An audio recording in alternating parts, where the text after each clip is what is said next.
Hello everyone, a very warm welcome to civils prep. इस video lecture में हम शुरू करने जा रहे हैं हमारे क्लास 7th की न्यू एनसीईआरटी के 10th चैप्टर को। Now this chapter is the constitution of India और उसका इंट्रोडक्शन हमें यहाँ पे पढ़ना है। सबसे पहले बात करें अगर कॉन्स्टिट्यूशन की कि कॉन्स्टिट्यूशन होता क्या है। कॉन्स्टिट्यूशन एक डॉक्यूमेंट है that lays down the basic principles and laws of a nation. Basic principles जैसे किसी भी फंडामेंटल राइट्स हो गए, हमारे फंडामेंटल ड्यूटीज होगी, डीपीएसपीज हो गए, तो ये हमारे बेसिक प्रिंसिपल्स है। एंड लॉज, कुछ लॉज भी हमारी यहाँ पे मेंशन होती है in this document. That particular document is known as the constitution. अब that document has many of the important officials of the country, जैसे हमारा प्रेसिडेंट हो गया, हमारा पार्लियामेंट का president, prime minister, vice president, तो बहुत सारे ऑफिशियल्स जो हमारे पूरी कंट्री के प्रेसिडेंट होते हैं उनके बारे में मेंशन किया जाता है in this document known as the constitution. And ये जो ऑफिशियल्स हैं ये प्लेज करते हैं कि ये हमारे इस कॉन्स्टिट्यूशन को प्रिवेंट करके रखेंगे, इसमें जो भी चीजें मेंशन है उनको अपहोल्ड करके रखेंगे। जैसे प्रेसिडेंट अपनी ओथ में इसके बारे में मेंशन करता है। इसके अलावा prime minister, council of ministers, जजेस जो हैं इसके प्रिंसिपल्स को फॉलो करने का प्रॉमिस करते हैं। देखते हैं कॉन्स्टिट्यूशन क्या है। It is a document that spells out the nations का बेसिक प्रिंसिपल और laws. It is a framework of the three organs of the government. Three organs of the government, जैसे हमने प्रीवियस लेक्चर्स में भी पढ़ा था, three organs of the government होते हैं हमारे legislature, judiciary and the executive. तो यहाँ पे ये तीनों चीजें मेंशन होती हैं। फिर ये बताता है कि इनके रोल्स एंड रिस्पॉन्सिबिलिटीज क्या होंगे of these three organs of the government. इसके अलावा चेक्स एंड बैलेंसेस बताता है इन्हीं तीन ऑर्गन्स ऑफ द गवर्नमेंट में टू इंश्योर कि ये फेयरनेस, रिस्पॉन्सिबिलिटी और अकाउंटेबिलिटी के साथ ये तीनों ही ऑर्गन्स जो है वो काम कर सके।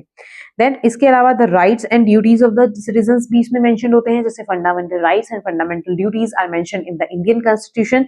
Then we have an outline of the long term goals and aspirations of the nations भी यहाँ पे प्रेजेंट होती हैं, यहाँ पे मेंशन होती है कि in the long term what we are expected to do, जैसे directive principles of the state policy.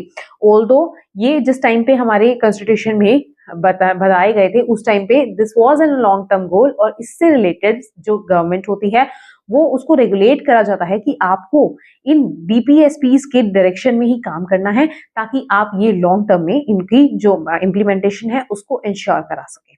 सो ये हमारा कॉन्स्टिट्यूशन है।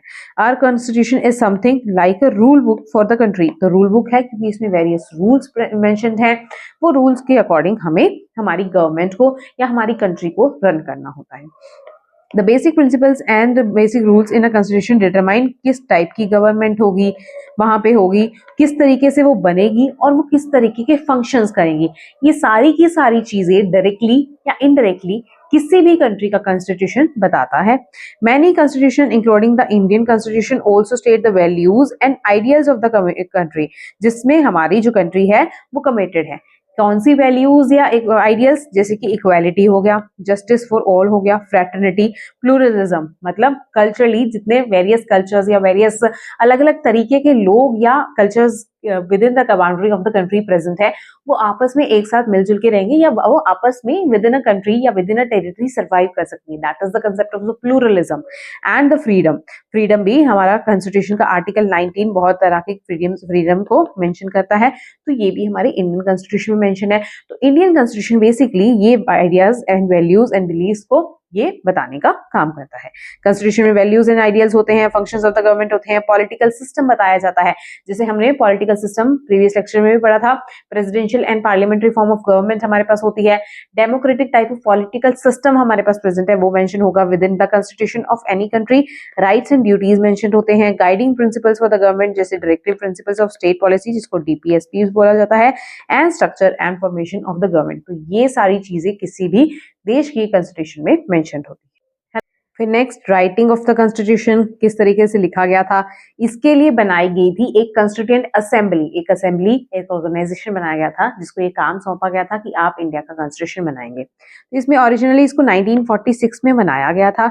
इसमें ओरिजिनली 389 मेंबर्स थे, और जब पार्टीशन हुआ था गवर्नमेंट ऑफ इंडिया का पाकिस्तान और इंडिया के बीच में, तब ये मेंबर्स घट के 299 मेंबर्स रह गए थे, जिसमें से 15 हमारी वुमेन थी। तो ये इंफॉर्मेशन, ये कुछ फैक्ट्स हैं जो आपको याद रखने हैं। 1946 में कॉन्स्टिट्यूएंट असेंबली बनी थी जिसको एक आर्म सौंपा गया था। इसमें टोटल मेंबर्स 389 थे, जो घट के पार्टीशन के टाइम 299 हो गए, और इसमें 15 विमेन इंक्लूडेड थी, जो various social groups, diverse religions, professions और सोशल ग्रुप्स के जो पीपल हैं उसको रिप्रेजेंट करने का काम कर रहे थे।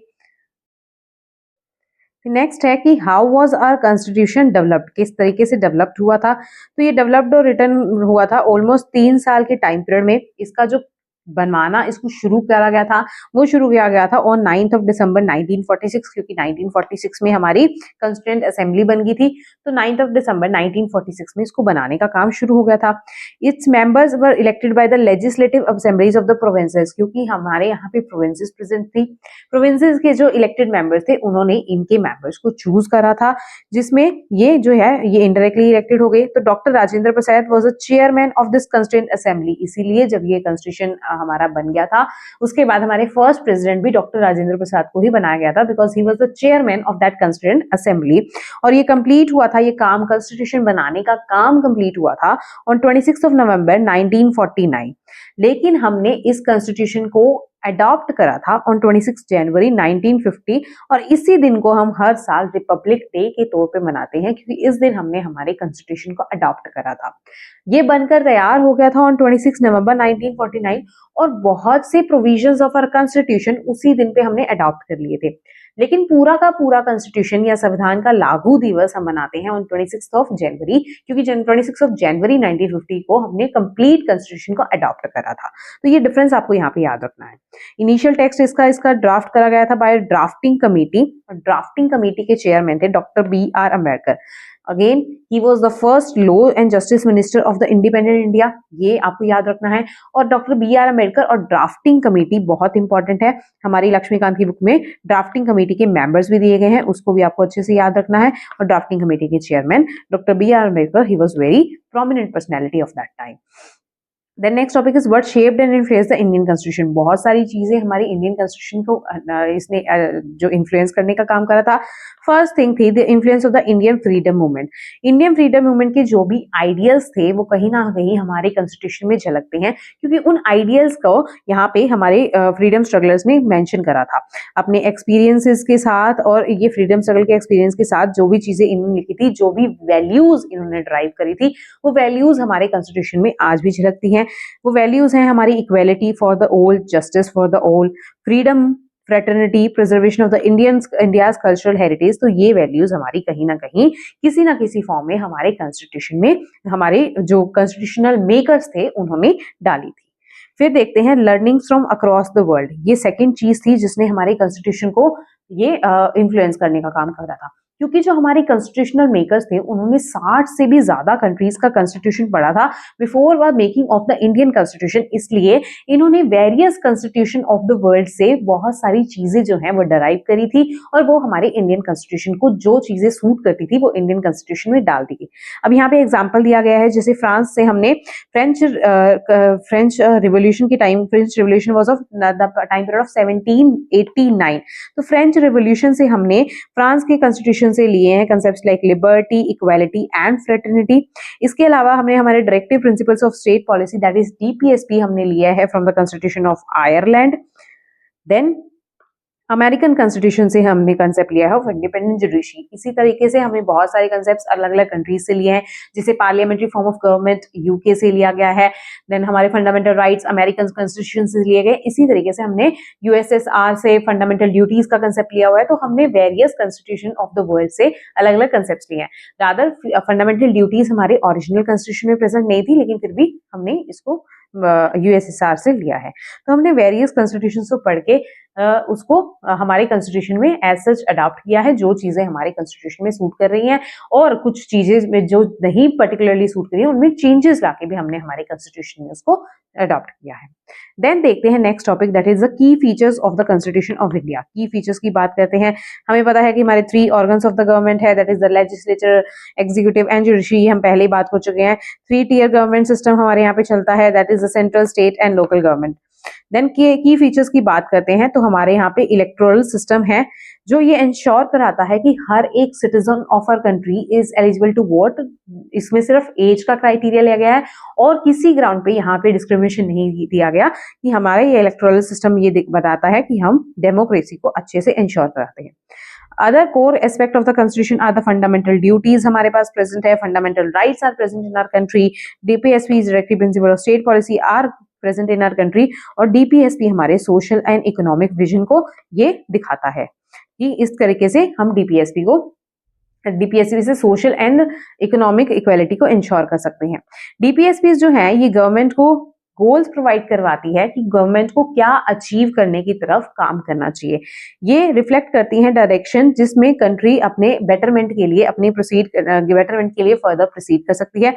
फॉर एग्जाम्पल डीपीएसपी कहते हैं कि government must try to have a good standard of living. तो इसके लिए गवर्नमेंट को लॉन्ग टर्म विजन रखना चाहिए। गवर्नमेंट को ये इंश्योर कराना चाहिए कि गवर्नमेंट विद टाइम ऐसे स्टेप्स लेता रहे कि कंट्री के जो लोग हैं उनका standard of living with time enhance होता रहे। DPSPs are more like the guidelines than the strict rules और fundamental rights. On the other hand ये प्रोमिसेस प्रोवाइड करवाते हैं किसी भी सिटीजन को कि ये पर्टिकुलर राइट आपको स्टेट या गवर्नमेंट जो है आपकी वो आपको प्रोवाइड करवाएगी किसी भी कंडीशन में। फिर नेक्स्ट यहाँ पे मेंशन्ड है हमारे some of the fundamental rights, जैसे आर्टिकल 14 में we have the right to equality, 21 में we have the right to freedom, then right against exploitation और आर्टिकल 21 ए में right to education. Fundamental rights DPSPs, यहाँ पे some of the DPSPs are also mentioned here. Article 41 में we have the welfare government, 44 में we have the uniform civil code, 38 में we have to promote the social political and economic justice, मतलब government has to promote it. Then 48A में we have the DPSP, that environment and wildlife protection. 49 में we have the protection of monuments, places and objects of the national importance, जो country के लिए बहुत ज़्यादा important है। 47 में government is aim to ensure the nutrition and standard of living and public health। तो ये some of the DPSPs are mentioned here। Fundamental duties are mentioned here, या आप खुद से पढ़ लीजिएगा, ये हमारी हम हायर क्लासेस में लक्ष्मीकांत में भी पढ़ते हैं। तो these are the fundamental duties जो हमारे कॉन्स्टिट्यूशन ऑफ इंडिया में मेंशन है। फिर नेक्स्ट टॉपिक है the constitution is a living document. How constitution is a living document? कोई भी लिविंग चीज जो होती है वो विद टाइम ग्रो करती है, विद टाइम कंडीशंस के अकॉर्डिंग चेंज करती है। वैसे ही हमारा कॉन्स्टिट्यूशन ऑफ इंडिया, क्योंकि हमारी नीड्स के अकॉर्डिंग हमें कॉन्स्टिट्यूशन में चेंजेस करने जरूरी होते हैं, इसीलिए कॉन्स्टिट्यूशन में हम टाइम टू टाइम नीड्स के अकॉर्डिंग अमेंडमेंट्स करते हैं, चेंजेस करते हैं।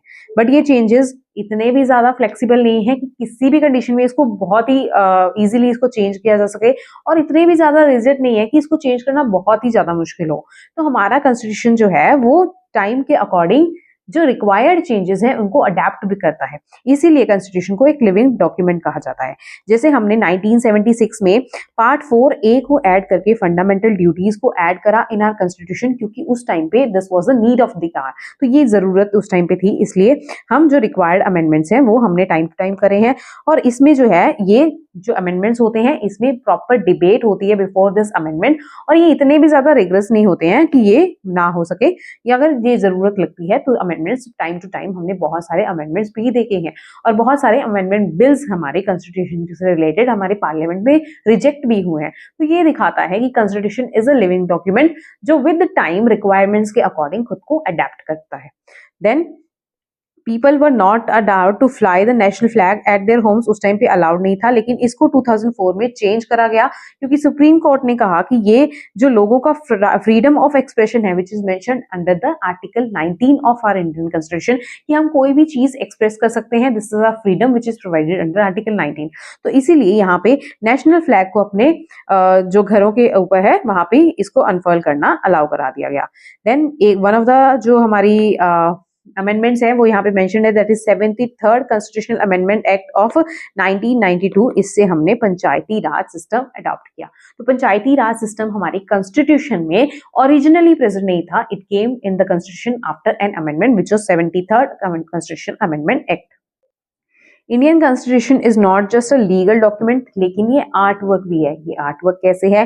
क्योंकि कैलीग्राफर प्रेम बिहारी नारायण रायजादा, इन्होंने इसका जो कॉन्स्टिट्यूशन ऑफ इंडिया का टेक्स्ट है वो खुद अपने हाथों से लिखा है, और नंदलाल बोस और उनकी टीम ने इनके पेजेस को इंडियन हिस्ट्री से रिलेटेड सीन्स से भरा है, जैसे कि मोहनजोदारो का सीन यहाँ पे प्रेजेंट है, फ्रीडम मूवमेंट के कुछ सीन्स हमारे कॉन्स्टिट्यूशन ऑफ इंडिया में मेंशन है। तो ये आर्ट वर्क की तरह भी हमारे कॉन्स्टिट्यूशन ऑफ इंडिया को हम समझ सकते हैं। फिर देखते हैं हमारे कॉन्स्टिट्यूशन का one of the most important parts that is preamble of the constitution. ये कॉन्स्टिट्यूशन का प्रीफेस दिखाता है हमें, मतलब कॉन्स्टिट्यूशन के जो मेजर प्रिंसिपल्स, जो मेजर वैल्यूज के पे ऊपर हमारा कॉन्स्टिट्यूशन ऑफ इंडिया आधारित है, वो हमारा प्रियम्बल ही हमें कहीं ना कहीं बता देता है। तो प्रियम्बल जो है वो कॉन्स्टिट्यूशन की कोर वैल्यूज को हमें बताने का काम करता है, और सिटीजन्स के क्या राइट्स एंड ड्यूटीज हैं, गवर्नमेंट ऑफ इंडिया के क्या ड्यूटीज हैं, वो सारी चीजें यहाँ पे हमारा प्रियम्बल ऊपर ऊपर से हमें बताता है। तो अगर प्रियम्बल की बात करें तो प्रियम्बल सबसे पहले कहता है we the people of India. तो ये कहता है कि जो हमारा कॉन्स्टिट्यूशन ऑफ इंडिया है that is drawn up by the people of the India. Sovereign word यहाँ पे मेंशन्ड है। सोवरेन वर्ड कहता है we the people of India having solidly resolve to constitute India into a sovereign.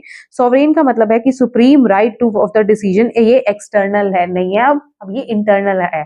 तो इसकी authority with in the India यहाँ पे present है। इंडिया के लोगों के द्वारा चुनी गई जो सरकार है उसके हाथ में अब पावर है to make the ultimate decisions. तो यहाँ पे हमें सोवरेनिटी दी गई है। देन डेमोक्रेटिक, क्योंकि हमें यहाँ पे इलेक्टेड गवर्नमेंट, इलेक्शन, वो भी हमारे वोटिंग पावर हमने हमारी अबव अ सर्टेन एज सारी पॉपुलेशन को दे दी है without any kind of discrimination. तो ये डेमोक्रेसी है। रिपब्लिक गवर्नमेंट, मतलब हमारे पास जो पूरा हमारे पास हेड है, that is the head of our state which is president. तो हेड ऑफ द स्टेट जो है वो हमारा इलेक्टेड है, ना कि नॉमिनेटेड है, सॉरी इलेक्टेड है। तो इलेक्टेड हेड जो है हमारा ये दिखाता है कि हमारे पास मोनार्की प्रेजेंट नहीं है, हम रिपब्लिकन फॉर्म ऑफ गवर्नमेंट है। To secure to all its citizens justice, social, economic, political, liberty of thought, expression, belief, faith and worship. Equality provide करवाता है ये of the status and the opportunity.